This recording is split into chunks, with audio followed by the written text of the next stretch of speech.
copy of Foren in Saigon. Xin chào các bạn, chào mừng các bạn đến với channel Hiệp Tính Phát. Trong video này tôi sẽ chia sẻ với các bạn cách xử lý trường hợp cái máy in HP Laser ZB1102 in một tờ kéo thêm một tờ nữa và bị kẹt giấy nha.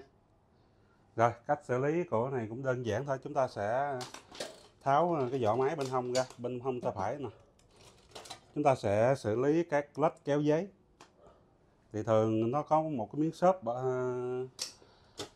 xài thời gian thì miếng xốp một đi các bạn. Miếng xốp một đi nên là nó sẽ gây kẹt giấy.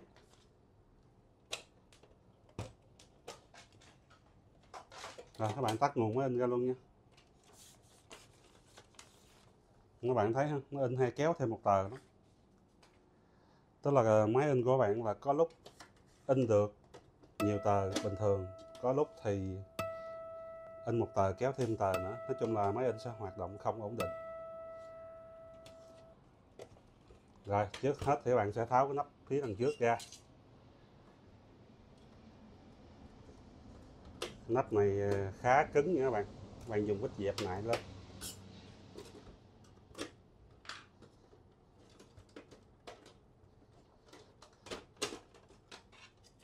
Rồi các bạn sẽ lấy được cái nắp phía đằng trước ra.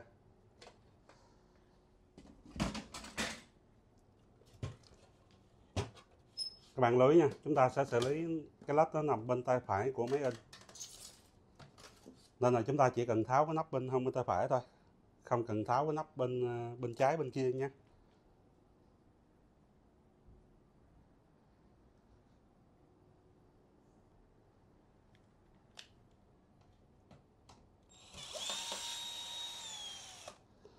Các bạn chỉ cần tháo một con ốc đen phía trên là được, con ốc dài phía trên là được.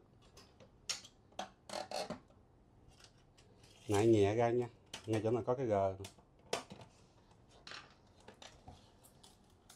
Đằng sau, phía trên và phía dưới, ngay chỗ này.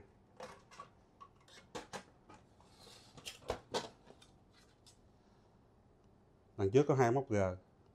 Đây cái G phía dưới nữa. Nên ngay vị trí mà đây chỗ này để mình view cho các bạn xem ha. Để anh chị em chúng ta ở nhà có thể xem video, có thể tự làm được. Đây, cái led mình nói đây các bạn. Cái led này thật ra là mỗi 500 điện thôi.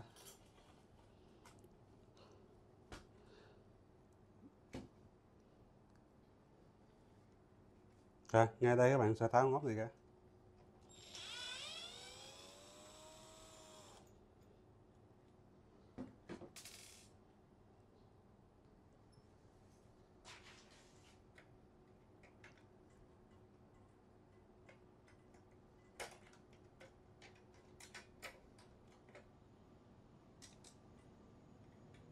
Ngay này nó có cái lò xo, các bạn sẽ tháo lò xo ra.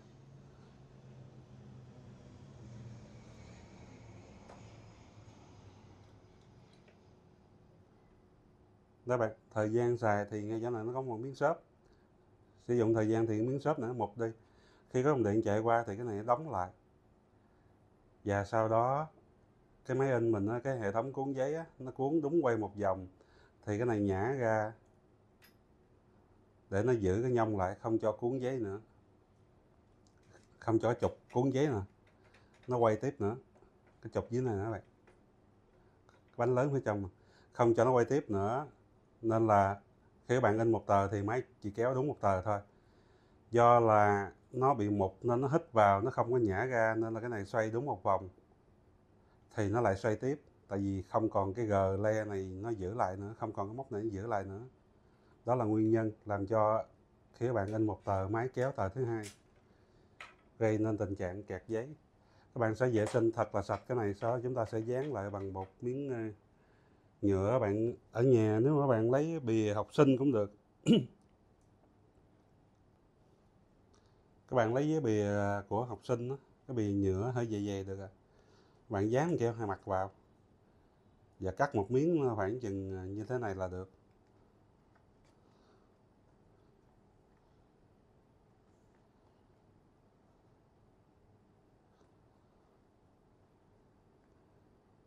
Đây bạn, một số anh chị em có thể lấy băng keo giấy dán vô, nhưng mà băng keo giấy thì xài thời gian thì nó cũng sẽ bong chóc ra nha.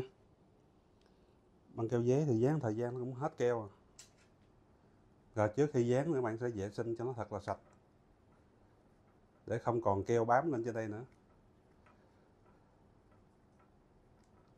Video mình làm rất là kỹ và chi tiết luôn nha anh chị em.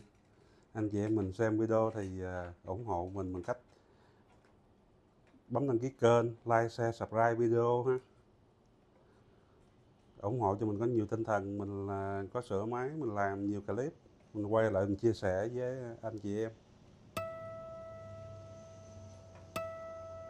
Rồi, vệ sinh thật là sạch. Giờ chúng ta sẽ dán lên đây.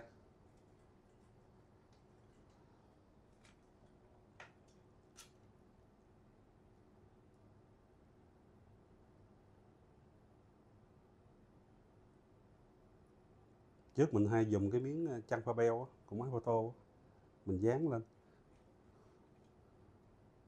Mấy miếng đó mình để lạc đâu không biết, nên mình lấy miếng nhựa để mình dán. Các bạn dán vào cho nó cứng là ok ha. Băng keo hai mặt thì dùng loại tốt cho nó có cường lực. Rồi, dán như thế này là ok. Đẩy qua để lại thấy không rớt ra là được nha. Rồi, gắn lò xo lại.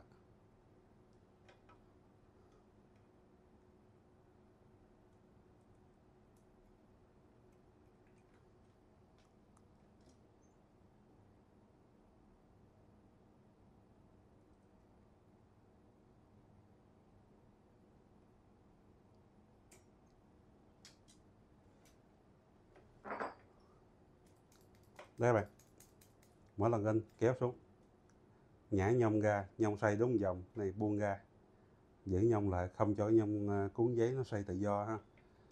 Nó xoay tự do là nó sẽ kéo thêm một tờ nữa.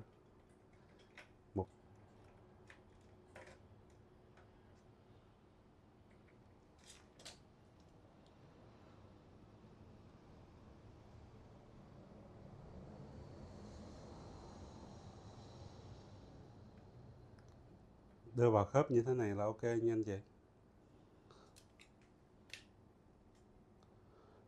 Rồi bây giờ các bạn sẽ siết ốc lại.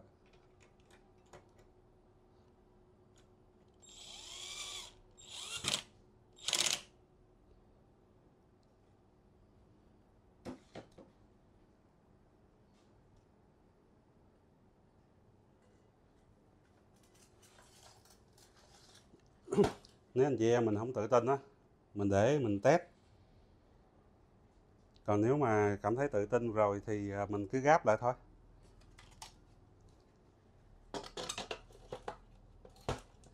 Cái nắp vỏ khi mình lắp lại nè, hai móc gài phía trước nó có hai cái lỗ, bạn gài vào đây, rồi sau đó bóp vào. Chỉ cần gài đúng vị trí là các bạn sẽ đóng nắp vào rất là nhẹ nhàng nha.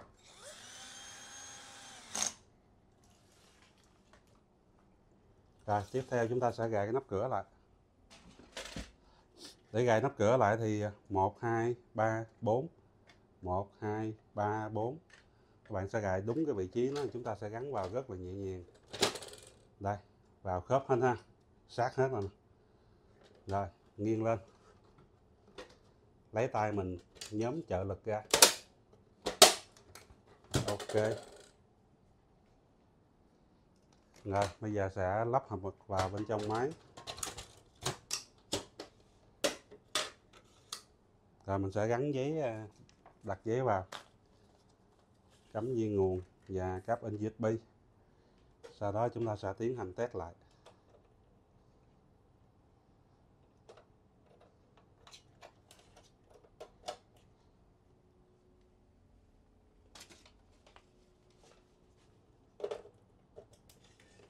Rồi, mở nguồn lên.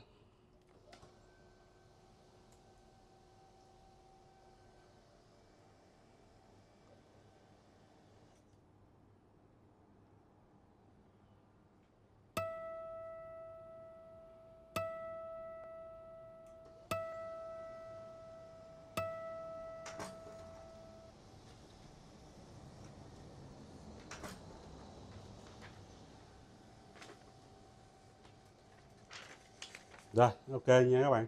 Cảm ơn các bạn đã theo dõi video. Nếu các bạn thấy video hay, hữu ích, tặng cho một like, share, subscribe và bật chuông nha.